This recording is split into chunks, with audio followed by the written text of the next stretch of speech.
back to MCOC AlBundyRules. Got the Gambit buff tutorial for you. So I'm going to show you everything you need to know about Gambit. But first I'm showing you a little bit of what he can do. Just a little quick sneak peek. Here I'm going to show a little bit of a stun lock ability. Mainly because I've heard people complain that he's lost some stun lock capability. But with proper timing you can get some pretty dang good stun locks going on in which you could do some nice damage. One thing keep in mind, this is only an art 2 5-star, so not even dupe, so you're not going to see huge damage. You're going to get a lot more damage higher ranked up. Also, he has an amazing Korg and Electro counters. I'm going to show a lot more on these things as we progress into the video and why he's so good, but here you notice no thorn damage going on.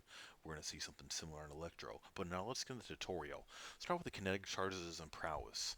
Simply by holding block, as we see up there, little pink spinny thingy goes nice and quick, converts those into those charges. So I got 10. So anytime I decide to go ahead and do the heavy, it's going to convert them to prowess. I could do it right away if I got power built up. I can wait. I can hold it as long as I want pretty much. I want to make sure I have whatever power I'm aiming for. So I just hold the block to get the 10, then do the heavy. You can do that as many times in the fight as needed.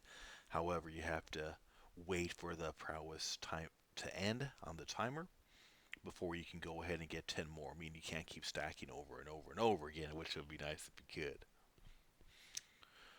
So here, so we see when I got the 10 charges, I don't have the energy, the power in which I'm looking for, so I'm going to get a little more power. Once I am ready to the power stage, I'm going to go ahead and convert it into the prowess.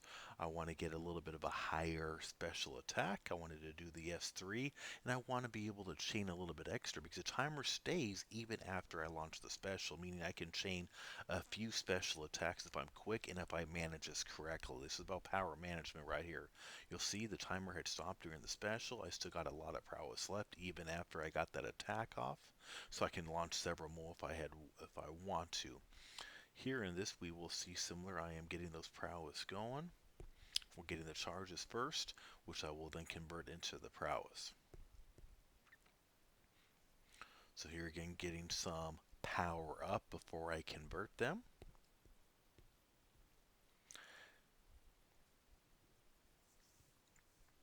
And here I'm going to go ahead and I'm going to go to use that heavy. We see those become the 10 prowess right there. As mentioned, so I just went ahead and launched one special. We see the timer up there. Got some stun going on. Just launched another special, re-stunned him. So you can get some stun locks going on. And I just went ahead and launched another special. So without one charge and convert to prowess, I got 3 specials off on just the one. So with some time, and it's about time management here. With some good timing, you can really capitalize. So here on stun. So this use Dr. Voodoo to show this because the stun debuffs are going to reduce the regeneration and power rate. So Dr. Voodoo starts off with the regeneration. You see he's getting 226 per tick. I decided to get a little bit of prowess going. Then I'm going to go ahead and I'm going to stun him.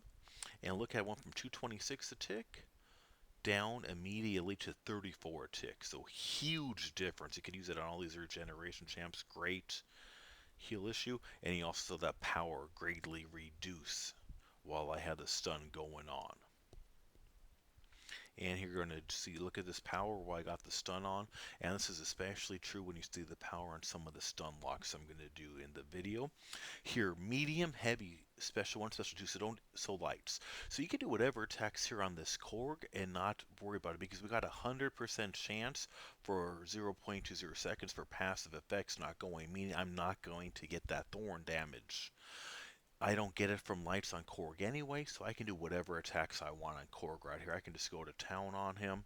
With Gambit, I'm going to have no issues. He is going to be now one of the top Korg counters out there. He is also now going to be one of the top Electro counters. Only difference in this fight is I don't want to use lights because I will get shock damage back if I use lights. If I use mediums, the specials, heavy, I'm good to go. So we're going to see I'm just going and hitting Electro, and I'm not getting any of the shock damage that many of us are used to getting pummeled with when we're stuck fighting him somewhere along the line. And so Gambit, in my eyes, is now becoming one of the, if not the best electro counters out there, other than a few obvious ones such as Quake. But very good right here. And so we'll see how easy work he makes it out of this without really having to take that damage back from attacking in there.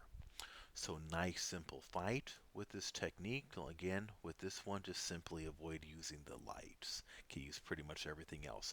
Here's the Flak Jacket. He begins. What this does is it's going to go ahead, it increases the armor rating, also reduces bleed effects, and also against non-contact physical effects gets our extra armor rating and critical resistance. You start the fight with it, you keep it, it's going to be based on the rating, in this case 6,000 attack damage. This is only an R2 5-star, so that's going to be going to take a good amount on my Gambit. I'm going to be pretty low on health before I lose it in this case. If he's awakened, the awakened ability will go ahead and increase. This one is not awoke, only have a 4-star awoke, but that signature ability is going to increase that Flak Jacket even longer durability and also increase the crit rating damage for those on those prowesses. So it could be a nice awoken ability.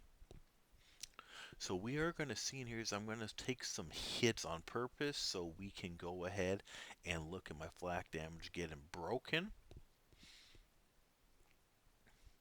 And that way we'll see once it's gone, it is going to be gone for the fight. And so we'll see right about here.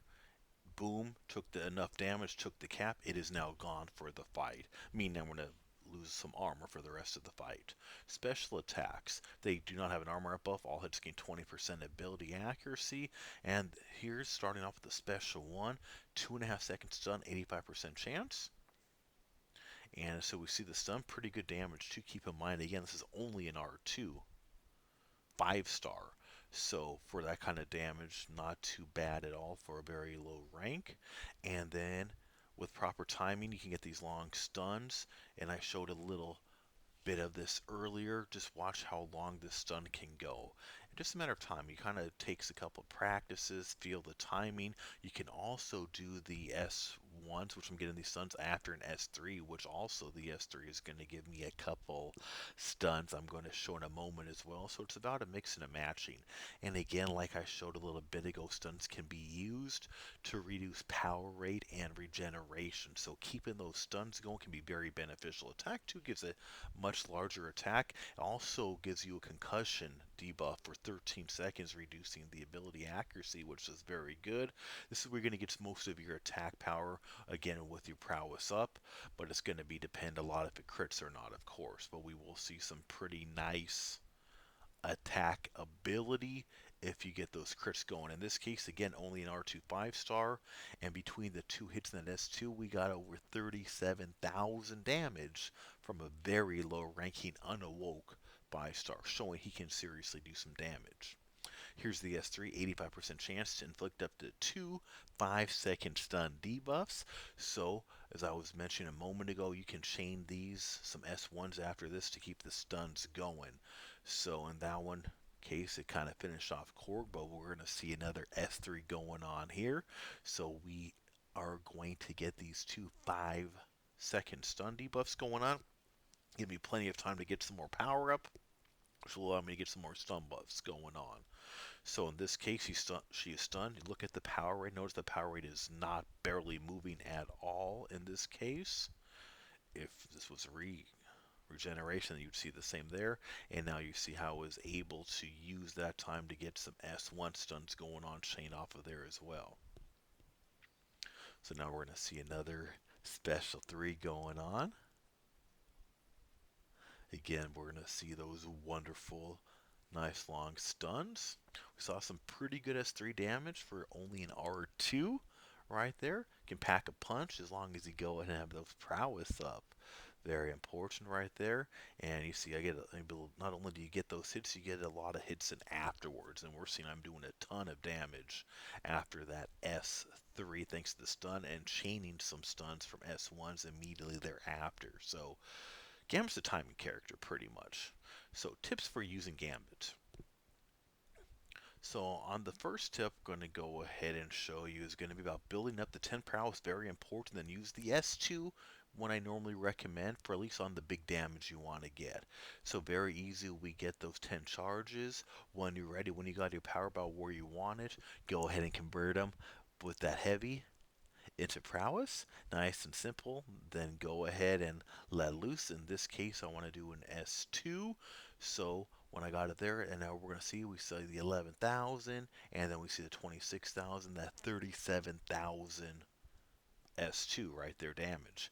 Amazing electro core counters. We'll see I'm using mediums, specials, even heavies on this fight, not taking any of that damage back that he will with other fighters, right? They're making him an amazing electro counter. So my tip too is use him for these fights. If this is where he shines, use him there. Wherever it might be on some of those quests, some of those tricky nodes, he can really shine in some of these areas. He is going to be somewhat niche in some areas where he shines, but he's going to be very good where he does shine. And as we see on Korg, he makes Korg effortlessly work right on through. Our tip number 3, some timing. Again, get those long stun locks. And stun locks aren't only great because I can just keep doing damage without getting any damage back, but you can also control the power and the regeneration when on the stun. In this case, he's already at S3, but that's going to be irrelevant because I'm going to keep the stun lock going on for quite a while. Hope you enjoyed this first look new buff tutorial. Be sure to click on the left and subscribe. Thanks again for watching.